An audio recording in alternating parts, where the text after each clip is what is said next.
Hapon na naman, kaya ayan, maniningil na naman ulit kami. Kahapon itong video na ito guys, ayan, naningil kami kahapon papunta ng Paranas dahil yan yung aking trabaho dito sa bahay. Lagi naniningil pag hapon, pag umaga naman hanggang tanghali, nagpabantay ng tindahan. At saka inuna ko nga guys, pagkuha yung aking in-order kahapon, no, yung cartolina na itim dahil maraming mga estudyante na naghahanap dito sa aking tindahan. Black cartolina daw, kaya ayan, nag-order na ako kahapon, tapos ayan, ngayon ko lang siya kinuha, no, at sarado na sila guys, kasi nga hapon na nga kami pumunta dito, tapos ayan, at meron din kaming sinisingil dyan na matanda na kumukuha din ng aming lumpia wrapper, kaya ayan, paikot kami at pupunta tayo doon sa palengke, at namili na rin ako ng mga tinapay, ayan. At saka ayan, dito na ulit ako sa palengke, sisingilin na natin yung ating mga suki na iniiwanan na lagi namin ng wrapper dito. At saka mamamalingki na rin kami dahil wala kaming uulamin ngayong gabi. Ayan, inaantay ko lang matapos magtinda yung aking suki na iniiwanan dito sa palengke. At saka ayan, dito rin nag-iiwan din kami ng lumpia wrapper, no? Tapos naghahanap din ako kung anong maiuulam namin gabi. Ayan yung aking napili na sitaw. Ayan, 50 daw yung 1 kilo. Kaya kumuha na ako ng 1 kilo guys, kasi ano lang naman yan, hapunan lang naman namin yan, o ulamin namin yan. Tapos ayun si Alter guys, oh, may nakita siyang bula, nagpapabili siya sa akin ng bula. Sabi ko wag na kasi delikado nga yung bula na laruan doon sa amin, kasi nasa gilid lang kami ng highway. Tapos ayan, papunta na tayo ng Buray dahil doon kami bibili ng pansahog ng aming sitaw. Bibili tayo ng karni, halagang 100 pesos lang. Tapos doon na rin kami sa Buray bibili ng harina at saka mantika dahil naubos na yung aming harina at mantika. At saka ayan, medyo madilim-dilim na guys, no, yung pag-uwi namin, no. Yung mag-aagaw na yung dilim at saka yung liwanag, at saka hindi naman kayo matakot madiliman dahil naayos na yung aming motor, no, may ilaw na yung aming sidecar. Kahit magabihan na tayo pag uwi, okay lang yan dahil may ilaw na nga yung motor. Dati kasi guys is hindi ko yung pagpaningil ba ng hapon na, kasi nga yung aming motor is delikado kasi wala ngang ilaw, pero ngayon okay naman siya, may ilaw na siya. Kahit kami ay magabihan sa daan ay ox na dahil may ilaw na yung aming sidecar. O diba, ang ganda ng tanawin dito, ang lapad ng palayan. Parang ayan, napabidyo tuloy ako dyan dahil nga ang ganda ng tanawin dito. At saka dito na kami, nagbili na ako ng mantika at saka harina. Ayan, bali binili natin ngayon is 5 sakong harina. Para bukas ay hindi na tayo bibili dahil linggo bukas ay sarado sila, di ba? Kaya ayan, 5 sako na yung ating binili, no. Baka magsarado yan sila kasi minsan kasi guys isarado yung mga tindahan pag linggo. Kaya pag may pera talaga ako, dinadamihan ko na siya pagbili para hindi na kami mamimili, no. Yung aming pambibilhin na lang yung mga kulang-kulang at mga na lang, yung mga pandagdag paninda na lang sa ating tindahan. At saka ayan, pupunta na tayo ng palengke ng Buray. Ayan, dito rin nagiiwan din kami dito ng lumpia wrapper, no. Tapos ayan, inutusan ko na si Pansot magbili ng karni na halagang 100 pesos lang, at pagkatapos ay uuwi na tayo. Ayan na, pansahog lang namin yan sa sitaw guys, kasi ngayong gabi lang yung ating uulamin, no. At saka ayan, at magpapagas muna kami dahil para bukas ng umaga ay hindi na yan magpapagas si Pansot, no. Direct na yan siya mag-deliver. Kasi minsan nakakalimutan ko magpagas. Ayan, na anuhan yung aming motor noon, yung nauubusan ng gas. Masama pala yung sa motor, yung nauubusan ng gas. Kaya dapat talaga is hindi siya pinapaubusan ng gas. Kaya ayan, pagkatapos namin maningil, lagi pinapagasan ko yan para pagka umaga na is wala pang benta. Kaya ayan, minsan is nagaano pa yan si Papa doon ng benta, no, bago pagpagasolina. Kaya sinasabihan niya ako na magpapagas na kami paghapon pagkatapos namin maningil. Ayan, dito lagi kami nagpapagas sa kanila dahil dati dito is may promo, ngayon is wala na daw promo, no. Kaya sayang naman. So fast forward tayo, ayan, kinaumagahan na.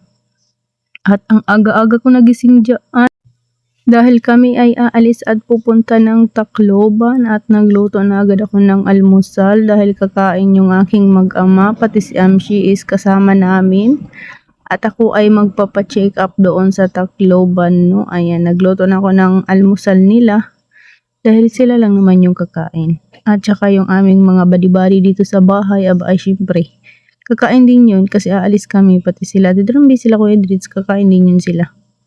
No, at saka yung yung bahaw ay sinangag ko na. Pag ako talaga yung nandito sa kusina, ay marami talagang naluluto na ulam, no. Ayan, nagluto ako ng scramble egg, at saka yung tuyo, at nagsangag pa ako ng kanin. Pag sila lang talaga dito sa kusina guys, ay hindi yan sila nagsasangag ng kanin, no.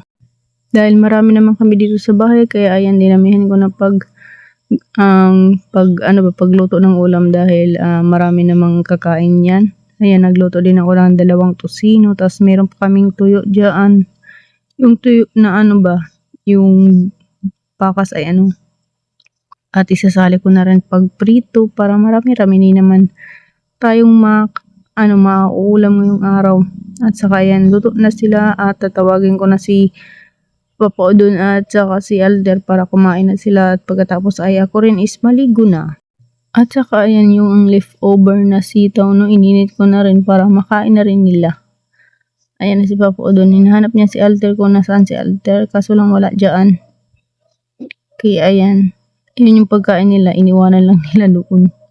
At saka buti naman at nahanap na nga si Alter guys, nandun pala sa kapitbahay, no. Ayan, kakain na sila.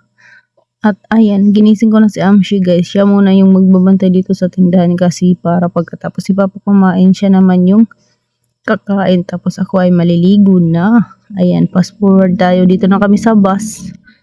Ayan, punta na kami ng Tacloban dahil ako ay magpapa-check up. Pa-check up tayo. Ayan, huminto muna yung bus dahil nga ay mayroong pasahero yun. Tapos ayan, punta na tayo ng Tacloban. Excited yan si Amshi at saka si Alter. Hindi ba? Nakapunta na sila ng Tacloban. Iyak ko yan si Amshi guys kasi sabi niya is gusto niya pumunta. Sabi ko kahapon sa kanya ay wag kang sumama dahil walang katulong sa Ate Dromby dito sa tindahan. Ay sabi ni Papa naman kaninang umaga, isama mo na yan si Amshi. Ay tuwang-tuwa naman si Amshi. Tingnan mo naman yung mukha, excited na excited. Natakot pa naman ako dyan, baka bagsuka sila, no? Pero meron naman kaming baon plastic. Kaya ready din yan. Pero sa awan naman ng Diyos, hindi naman nagsuka si Alter at saka si Amshi. Natulog naman sila, no? Parang nasanay na din sila. At saka ayan na guys, palapit na tayo sa Tacloban. Dahil nadaanan na natin yung San Juanico Bridge. Ayan, mangha-mangha naman si Alter dyan, no? Tuwang-tuwa siya guys dahil meron daw long bridge. At saka ayan, nakasakay na kami ng motor. Patungo na kami ng St. Paul. At saka ayan, kwento ko na lang sa inyo yung nangyari doon sa St. Paul at saka yung pagpa-check up namin kasi nandito na kami ngayon sa Robinson kasi nga nagutom na si Alter. At pag pumunta nga namin doon sa St. Paul guys is ang daming pasyente, no.